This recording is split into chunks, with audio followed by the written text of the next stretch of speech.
قادیانی نے جو نا اس کو ظاہر کر دیا. یہی جو جس کا یہ بیان کر رہے تھے اصل میں اس کا بڑا ہے ابن عبد الوہاب. تو ابن عبد الوہاب جو ہے نا وہ بھی اصل میں نبوت کا دعویٰ کرنا چاہتا تھا. یہی علامہ احمد زینی دہلان مکی جو ہے نا وہ اپنی کتاب الدرر الثنیہ اس کے صفحہ نمبر 46 پر یہ لکھتے ہیں. الدرر الثنیہ صفحہ نمبر 46 پر. تو یہ بھی جو ہے نا وہ محدث اعظم پاکستان رحمۃ اللہ علیہ نے اپنے ہاتھ سے اس پر نشان لگائے ادعاء النبوت کے الفاظ لکھے. تو یہ کہا والظاہر من حال محمد ابن عبد الوہاب انہ یدعی النبوۃ الا انہ ما قدر علی اظہار التصریح بذالک وکان فی اول امرہ مولعا بمطالعۃ اخبار من ادعى النبوۃ کاذبا كمسيلمة الكذاب والسجاح والأسود العنسي وطلحة الأسدي وأضرابهم فكأنه يضمر في نفسه دعوى النبوة ولو أمكنه إظهار هذه الدعوة لأظهرها وكان يقول لأتباعه إني أتيتكم بدين جديد ويظهر من ذلك من أقواله وأفعاله. یہ کہا کہ ابن عبد الوہاب نجدی کے حال سے یہ ظاہر ہوتا تھا کہ وہ نبوت کا دعویٰ کرتا ہے لیکن اس کے تصریح کرنے پر وہ قادر نہ ہو سکا. ابتدا میں وہ جھوٹے نبیوں کے حالات کے مطالعہ میں بڑی دلچسپی لیتا تھا. وہ ان کی تاریخیں پڑھتا تھا کہ میں بھی کسی طرح یہ دعویٰ کروں. مثلا مسالمہ کذاب، سجاح، اسود انسی، طلحہ اسدی وغیرہ. اور وہ اپنے دل میں نبوت کا دعویٰ چھپاتا تھا. اگر اس کے لیے یہ دعویٰ ظاہر کرنا ممکن ہوتا تو ظاہر کر دیتا. وہ اپنے پیروکاروں سے یہ کہتا تھا انی اتیتکم بدین جدید، میں ایک نیا دین لے کر آیا ہوں. یہ اپنے پیروکاروں سے ابن عبد الوہاب کہتا تھا میں ایک نیا دین لے کر آیا ہوں. اور یہ بات اس کے اقوال اور افعال سے ظاہر ہوتی تھی. تو یہ کتاب ہے الدرر الثنیہ.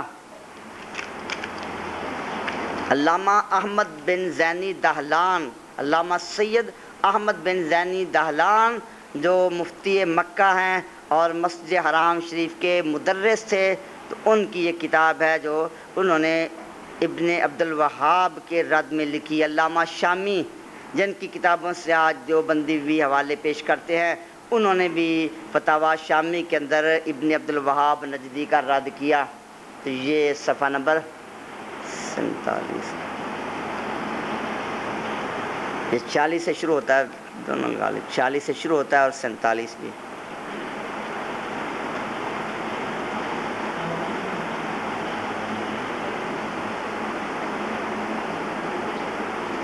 اشرف التنبیہ ہے پہ نہیں، اشرف التنبیہ ہے سامنے پہ ہی. ہاں ہو گیا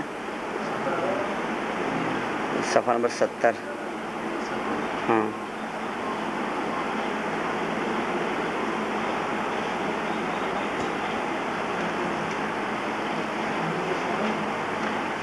تو یہ سب حضرات جو نا اسی طرح کے تھے، اپنے آپ کو اسی مقام پر سمجھتے تھے.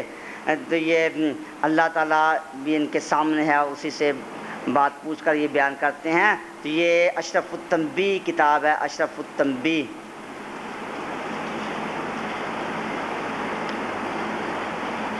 اشرف التنبیہ کے اندر جو نا یہ لکھا کہ حضرت گنگوہی رحمۃ اللہ علیہ جوش میں تھے اور تصور شیخ کا مسئلہ درپیش تھا. فرمایا کہ کہہ دوں؟ عرض کیا گیا فرمائیے. پھر فرمایا کہہ دوں؟ عرض کیا گیا کہ فرمائیے. پھر فرمایا کہہ دوں؟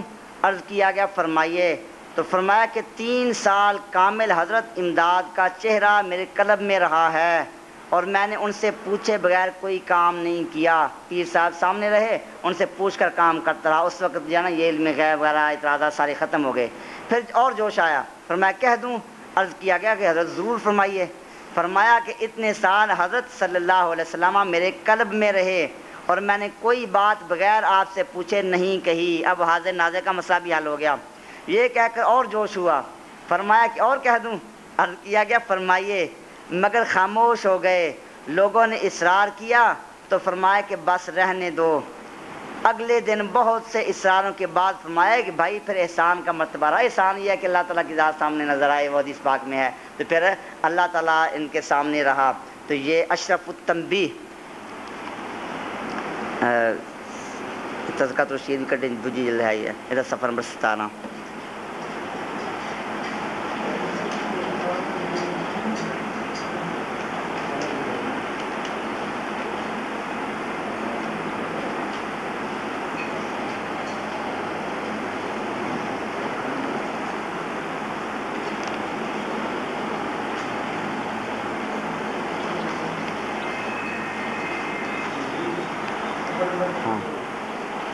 یہ صفحہ نمبر 70.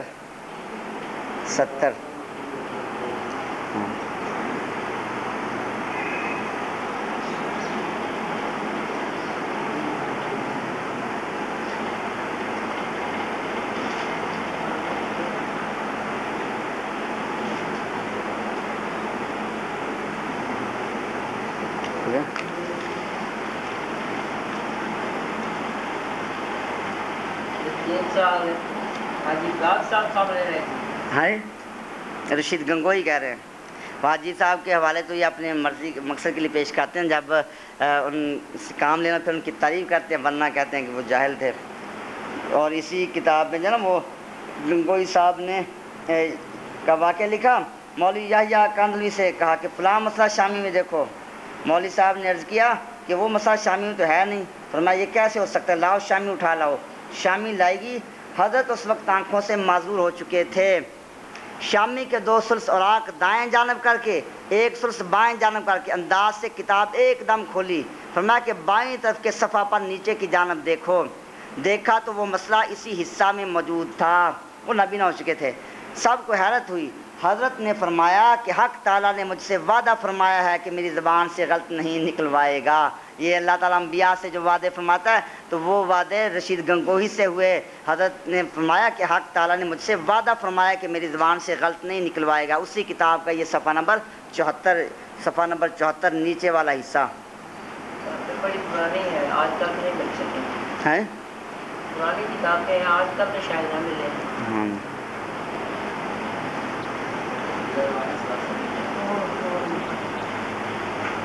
اب یہ تو پھر بھی کچھ نرم بات تھی. تو یہ پڑھیں جناب نبی پاک صلی اللہ تعالیٰ علیہ وسلم نے بھی ایسا نہیں کہا جو یہ کہہ رہا ہے.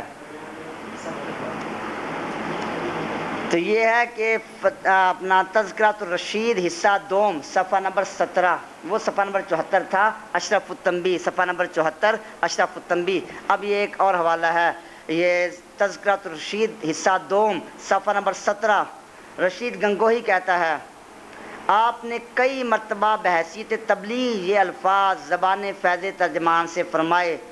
سن لو حق وہی ہے جو رشید احمد کی زبان سے نکلتا ہے, اور بقسم کہتا ہوں کہ میں کچھ نہیں ہوں مگر اس زمانہ میں ہدایت و نجات موقوف ہے میری اتباع پر. سن لو حق وہی ہے جو رشید احمد کی زبان سے نکلتا ہے, اور بقسم کہتا ہوں کہ میں کچھ نہیں ہوں مگر اس زمانہ میں ہدایت و نجات موقوف ہے میرے اتباع پر. نبی پاک صلی اللہ تعالیٰ علیہ وسلم کی بارگاہ اقدس میں حضرت سیدنا عبداللہ ابن عمر رضی اللہ تعالیٰ عنہما نے عرض کیا یا رسول اللہ صلی اللہ علیہ وسلم میں آپ کی احادیث لکھتا ہوں. قریش مجھے روکتے ہیں کہ حدیثیں نہ لکھا کرو. نبی پاک علیہ السلام آپ کبھی مذاق کے عالم میں گفتگو کرتے ہیں, کبھی خوشی کے عالم میں, کبھی غصے کے عالم میں. تو نبی پاک علیہ السلام نے اپنے نورانی منہ کی طرف اشارہ کیا, فرمایا کہ لکھ لیا کرو اس منہ سے جو بھی نکلتا ہے وہ حق ہے. آپ نے یہ فرمایا کہ میرے منہ سے جو نکلتا ہے وہ حق ہے. یہ نہیں فرمایا کہ حق صرف میرے منہ سے نکلتا ہے, کسی اور کے منہ سے حق نہیں نکلتا. باقی انبیاء کرام کے منہ سے بھی حق نکلتا ہے, اور آپ کی اتباع میں صحابہ کرام کے منہ سے بھی حق نکلتا ہے. آپ نے باقیوں کی نفی نہیں کی بلکہ فرمایا کہ میرے منہ سے صرف حق نکلتا ہے. یہ نہیں کہ جو حق صرف میرے منہ سے نکلتا ہے کسی اور کے منہ سے نہیں. مگر رشید احمد گنگوہی وہ اللہ کے محبوب علیہ السلام سے بھی آگے علیہ باللہ اپنے آپ کو بڑھا رہا ہے. اس نے کہا حق وہی ہے حق صرف وہی ہے، یہ حسر والا کلمہ، حق وہی ہے جو رشید احمد کی زبان سے نکلتا ہے۔ اور پھر یہ بھی کہا کہ ہدایت میری اتباع پر موقوف ہے، باقی اولیاء کدھر چلے گئے؟ تو باقی سارے اولیاء پھر وہ غلط ہو گئے، اور باقی سارے مشائخ غلط ہو گئے، علماء غلط ہو گئے، تو اس نے حق کو اپنے اندر منحصر کر دیا۔ یہ تو نبوت سے بھی کوئی اونچی بات کر رہا ہے۔ تو اصل میں یہ لوگ جو ہے نا، ان کا مقصد یہی تھا، لیکن اس پہ یہ ظاہر قادر نہ ہو سکے۔ یہ تذکرۃ الرشید حصہ دوم، تذکرۃ الرشید حصہ دوم۔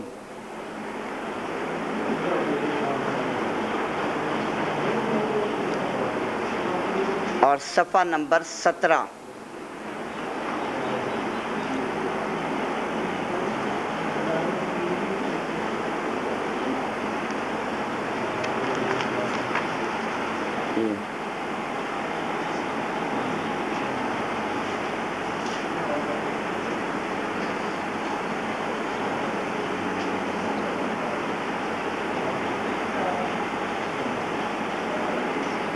تو بہرحال چند باتیں عرض کی آپ کے سامنے، کچھ احادیث پیش کی، مختلف اقوال وغیرہ پیش کیے، احادیث میں نشانیاں بیان کی گئیں، اور جو لوگ کہتے ہیں سب بھی ٹھیک ہیں وہ بھی بتایا کہ حدیث پاک میں تو بتایا گیا ایک ہی جماعت حق پر ہوگی، اور پھر گمراہ ہونے والے جن میں شریر ترین لوگ ہیں ان کی نشانیاں بیان کی۔ وہ نشانیاں کن میں پائی جاتی ہیں؟ آپ نے ان کی نشانی بیان کی، سیماہم التحلیق، سر منڈانا۔ تو تحلیق کا ایک اور معنی بھی ہوتا ہے ہلکا بنانا، تحلیق کا ایک معنی ہلکا بنانا، تو ہلکے بھی یہ تبلیغی جماعت والے بناتے ہیں، تو اگر اس کا معنی یہ بھی کہہ لیں نا ہلکا بنانا، تو وہ بات بھی ان میں پائی جاتی ہے، پر وہ نشانیاں بھی ان میں پائی گئیں۔ اور پھر یہ ان کے بڑوں کا ذکر کیا، ابن عبد الوہاب کی تعریفیں بھی انہوں نے کی، اور پھر ابن عبد الوہاب کی تحریک کو یہاں جس نے جاری کیا تو اس کی تعریفیں بھی دیوبندی حضرات کر رہے ہیں۔ وہ ان کے اکابر کے مختلف ابھی اور بھی حوالے موجود ہیں، تو ان کے اکابر نے اسماعیل دہلوی کو جانا یہ بڑی اس کی تعریفیں کی ہیں، اسماعیل دہلوی کی۔ تو یہ چلو چلتے چلتے ایک اور حوالہ بھی دیکھ جائیں، یہ اسماعیل دہلوی کی تعریف میں جو لکھا ہے۔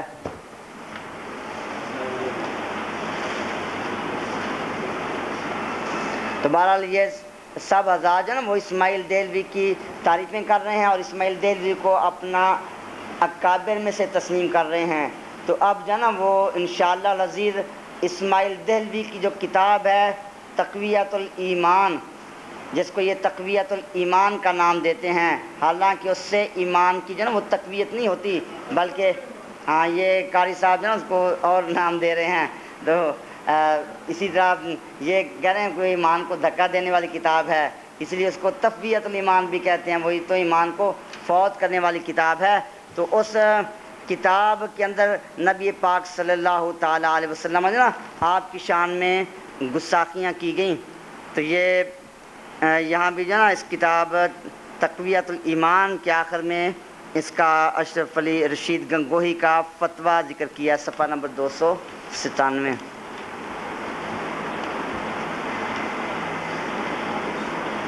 تذکیر الاخوان صفحہ نمبر 297۔ رشید گنگوہی کیا لکھتا ہے؟ تقویۃ الایمان نہایت عمدہ کتاب ہے اور رد شرک و بدعت میں لاجواب ہے۔ استدلال اس کی بالکل کتاب اور احادیث سے ہے، اس کا رکھنا اور پڑھنا اور عمل کرنا عین اسلام ہے اور موجب اجر کا ہے۔ اس کے رکھنے کو جو کفر کہتا ہے خود کافر ہے یا فاسق یا بدعتی۔ تو یہ رشید گنگوہی کا فتویٰ ہے، وہ تقویۃ الایمان کے آخر میں یہ شائع ہوا ہے۔ رشید گنگوہی جو ہے نا یہ علماء دیوبند کے اکابر میں سے اس کا بڑا مقام ہے۔ اشرف علی تھانوی بھی رشید گنگوہی کا شاگرد ہے۔ یہ تذکرۃ الرشید جس کا حوالہ دکھایا، اس میں بتایا گیا کہ پھر اس سے فارغ ہونے والے دستار فضیلت حاصل کرنے والے ان میں نمایاں نام لکھا ہوا تھا مولوی اشرف علی تھانوی کا۔